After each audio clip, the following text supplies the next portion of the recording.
Gadis ini memiliki catatan akademis yang buruk. Tetapi secara tidak sengaja lulus ujian ke sebuah SMA yang terkenal.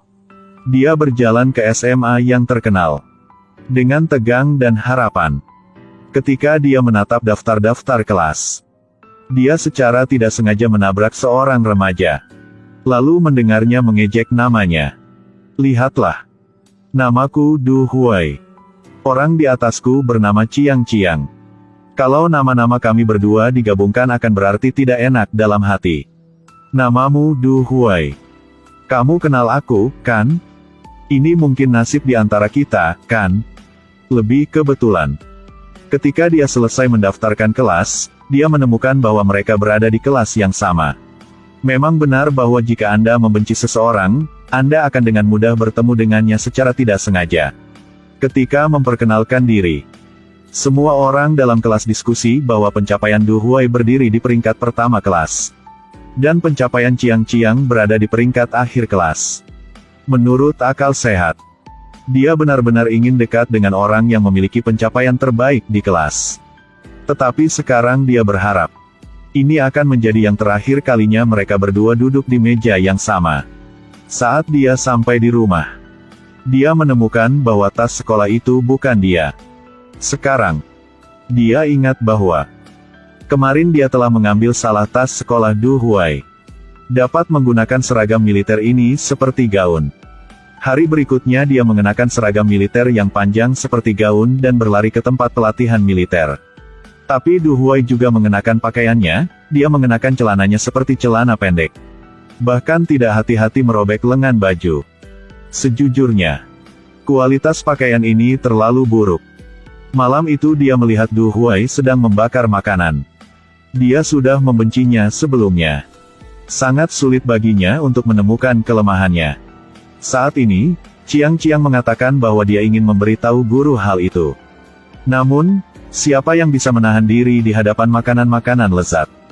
Chiang Chiang bertugas atas perhatian kebakaran. Dua orang lainnya bertugas atas memetik buah. Anggota lain di sisi ini melihat api di tidak jauh. Akibatnya, guru wali kelas Sin menangkap Chiang Chiang yang sedang bertugas perhatian api. Ketika dia hendak menghukumnya, Du Huai berlari ke sini dan mengakui bahwa api itu dinyalakan olehnya. "Api dinyalakan oleh saya, Pak. Itu tidak ada hubungannya dengan dia. Aku tidak peduli hal ini berhubungan dengan siapa ini."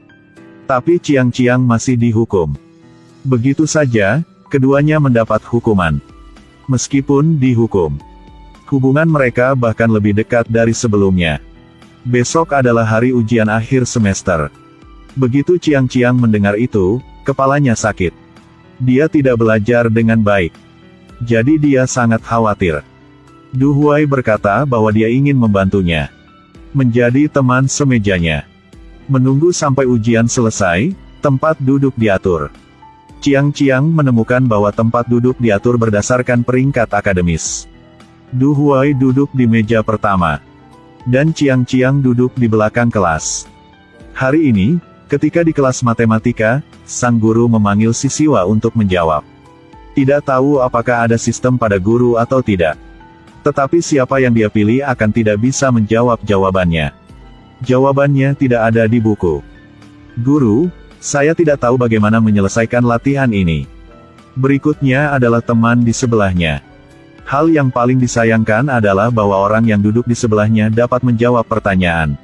"Sangat baik, silakan duduk." Dia juga yang duduk di belakang kelas. Tapi jarak antara keduanya sangat jauh. Ketika saya mengikuti ujian masuk SMA, saya peringkat keempat di seluruh kelas. Saya hanya bernasib buruk di ujian akhir semester ini. Saya berbeda dari teman yang lemah ini. Kata-kata Chou Xiao ini membuat banyak orang merasa tidak puas.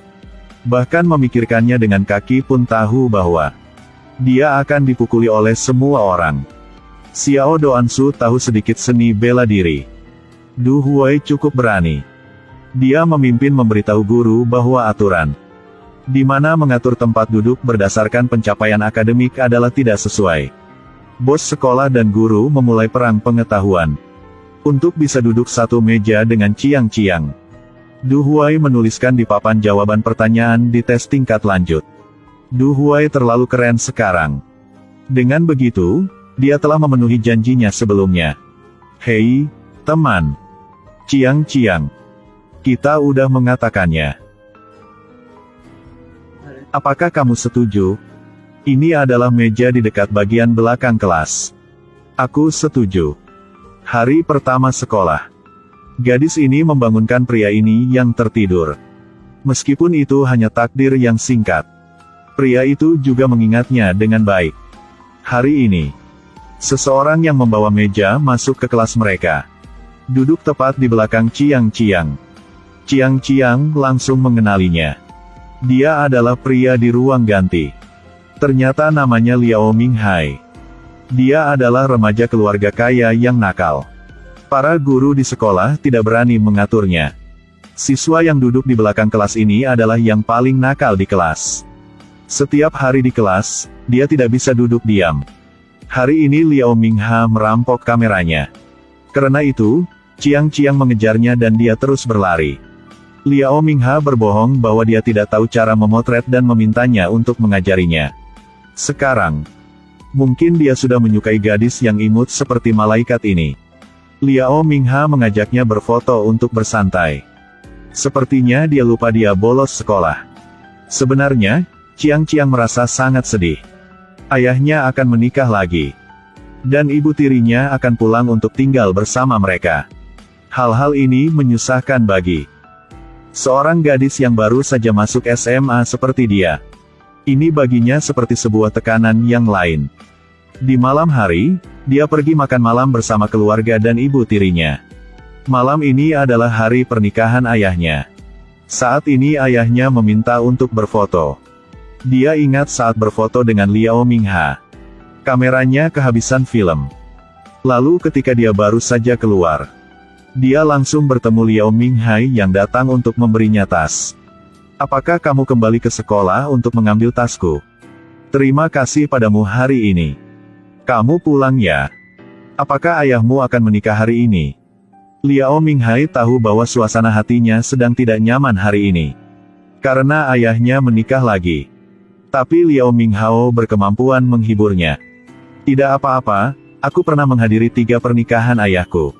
Orang-orang yang tiba-tiba muncul dalam hidup kita tidak akan pernah menunggu kita selesai bersiap untuk muncul. Mereka semua muncul secara tidak terduga. Dengan begitu, keduanya menjadi teman.